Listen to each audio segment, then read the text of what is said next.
नमस्कार। कभी सोचा है कि जब हम एक स्विच ऑन करते हैं तो उस बिजली को हमारे घर तक लाने के पीछे कितना बड़ा, कितना कॉम्प्लेक्स एक फाइनेंशियल आर्किटेक्चर काम करता है।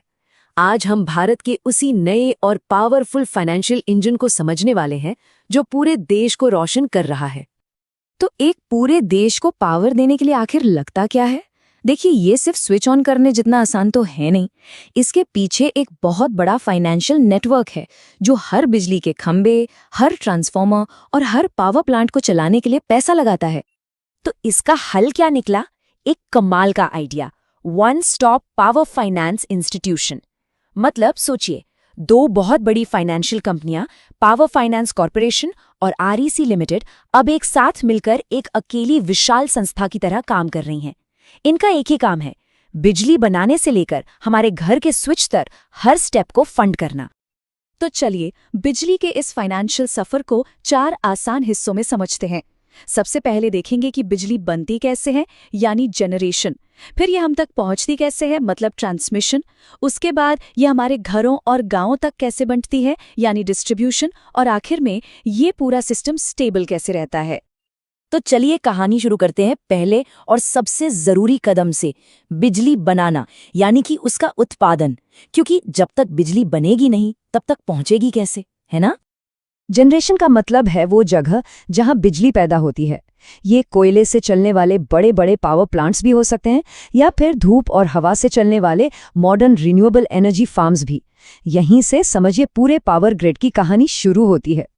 और ये जो नई संस्था है ना, ये हर तरह के प्रोजेक्ट को फाइनेंस करती है। मतलब पारंपरिक थर्मल और हाइड्रो प्रोजेक्ट्स तो हैं ही, साथ ही सोलर और विंड एनर्जी जैसे क्लीन एनर्जी सोर्सेज में भी जबरदस्त इन्वेस्टमेंट हो रहा है। चाहे नया पावर प्लांट खड़ा करना हो या पुराने की कैपेसिटी बढ़ानी हो, हर चीज के लिए फाइनेंशियल सपोर्ट मौजूद है।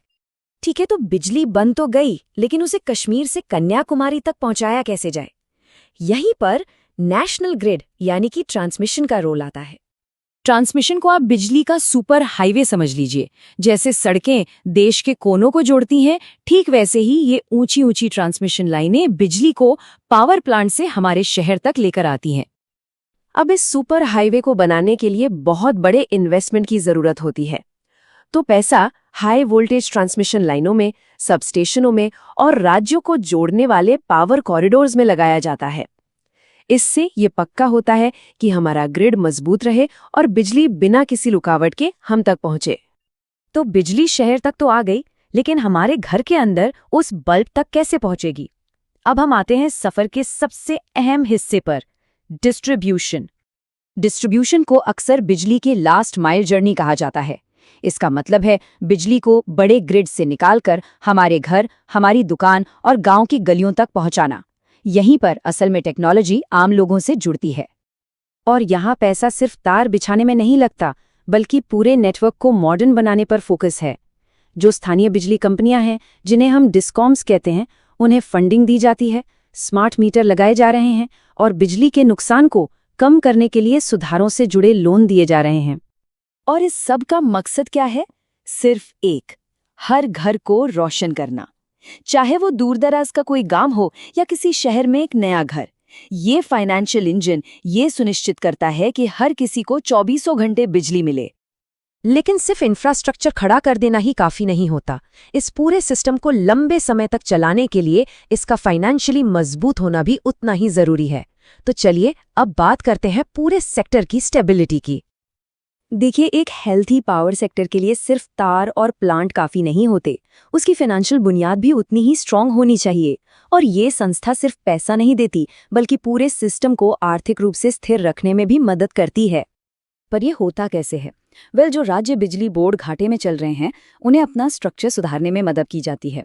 उन्हें फाइनेंशियल संकट से निकालने के लिए पैकेज दिए जाते हैं और ऐसी सरकारी नीतियों के आधार पर लोन दिए जाते हैं जो सेक्टर में बड़े सुधार ला सकें। तो इन शॉर्ट पूरी कहानी को अगर एक लाइन में कहें तो वो ये है, पावर प्लांट से लेकर हमारे घर के प्लग सॉकेट तक अब एक ही संस्था पूरे सफर को फाइनेंशियली संभाल रही है। ये वाकई में वन स्टॉप शॉप का एक जबरदस्त उदाहरण है। तो सबसे बड़ी बात क्या निकल कर आती है? ये कि अब हमारे पास एक अकेला बहुत ही शक्तिशाली फाइनेंशियल इंजन है जो भारत के एनर्जी के भविष्य को आगे बढ़ाएगा। एक ही जगह से जब इतनी फाइनेंशियल पावर आती है तो बड़े और तेज फैसले लेना मुमकिन हो जाता है। तो अब जब ये फाइनेंशियल इंजन तैयार है और काम कर रहा है, सवाल ये उठता है कि भारत के पावर फ्यूचर के लिए अगला बड़ा चैलेंज क्या होगा? क्या ये पूरी तरह से क्लीन एनर्जी पर स्विच करना होगा या फिर बढ़ती हुई डिमांड को पूरा करना? ये एक ऐसा सवाल है जिस पर हम सभी को सोचना चाहिए। रिस्क सिर्फ मार्केट में होता है, प्लानिंग में नहीं। DGN कैपिटल मैनेजमेंट के साथ स्टॉक मार्केट, म्यूचुअल फंड और insurance. AMFI IRDAI certified. Your success our priority.